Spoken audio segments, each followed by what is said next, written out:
Welcome and thank you for joining me. I'm Jerry Oginski, a New York medical malpractice and personal injury trial lawyer practicing law here in the state of New York. Today's topic is how do lawsuits work? This is a first in a series of video tips to help you understand the different parts of a lawsuit and how this information can help you in your potential lawsuit. First, how does an attorney know whether or not you have a valid case? So the first part is an evaluation of whether or not you have a valid case. The steps to an evaluation involve two crucial questions that an attorney is going to ask you. And especially in a medical malpractice case, those two questions are, what do you believe was done wrong, and what permanent harm did you suffer as a result of that wrongdoing?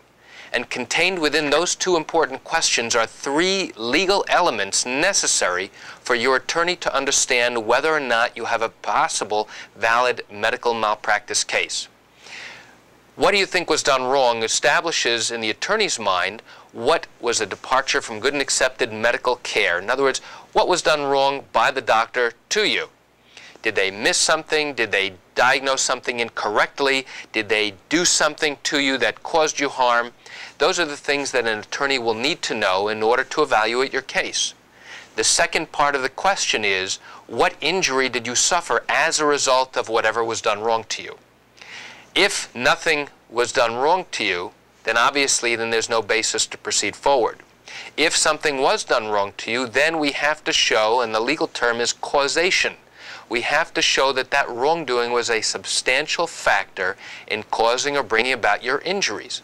So what that really means is whether it's more likely true than not true that the injury that you suffered is a result of the wrongdoing that was caused to you by a doctor or hospital. The third element of the question that we asked a moment ago is what permanent harm did you suffer as a result? If you suffered temporary harm, it's unlikely that an experienced medical malpractice attorney in New York is going to take on your case. Doesn't mean you don't have a case, it just means it's going to be very difficult to find someone who is willing to prosecute your action.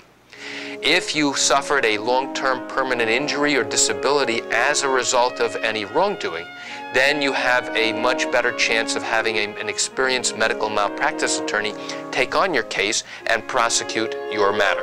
Once you've met with an attorney and you've gone through the details of what you believe occurred and what you remember happening, your attorney is then going to obtain all of your medical records and have them evaluated by an expert in a similar field of medicine to the doctor or hospital that treated you. Once your attorney has had a chance to obtain information from you about all the details that you remember happening, he or she is then going to obtain all of your medical records. And then they will review all of your records and then send the records out to a medical expert so that the expert can confirm not just evidence of wrongdoing, but that the wrongdoing caused injury and that the injury is significant and permanent.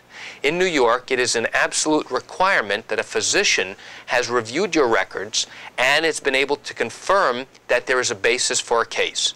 If an expert is unable to confirm that you have a valid basis for a case, it is impossible to go forward with a potential medical malpractice matter. To give you an idea of the length of time it takes to get your records, it could take anywhere from a week to 2 months to get all of your medical records. And it simply involves us sending off permission slips known as authorizations to the hospital or to the doctor's office, asking them for copies of your medical records. Sometimes it takes a lengthy period of time, other times we get it relatively quickly. If you wish to get your records, you can do so, and it tends to be quicker than if the attorney gets it. For some reason, the doctors and the hospitals tend to give the patients their records a lot quicker than they do for the attorneys. In any event, once the records are obtained and they have been reviewed by a medical expert, the attorney will then speak to your medical expert that he has retained in order to review your records. That medical expert evaluation will determine whether or not the lawyer has a valid basis to start a lawsuit on your behalf. If it turns out that there is no valid basis to bring a lawsuit, the attorney is then obligated to tell you, not just verbally, but in writing, that he cannot accept your case and then give you your options as to what you can and cannot do. Typically, the attorney will tell you what the time limit is to bring a lawsuit and strongly recommend that you seek advice of another attorney immediately to get another opinion. If, after discussion with the medical expert, the attorney determines that you have a valid basis for a case, then he will advise you of the fact that there has been confirmation of wrongdoing, the wrongdoing has caused injury, and the injury has resulted in a permanent and significant disability, that will now allow the attorney to bring a lawsuit on your behalf. Join me for the next video tip, which is a continuation of a series of topics concerning how lawsuits work. Thank you for joining me. I'm Jerry Oginski. Have a great day.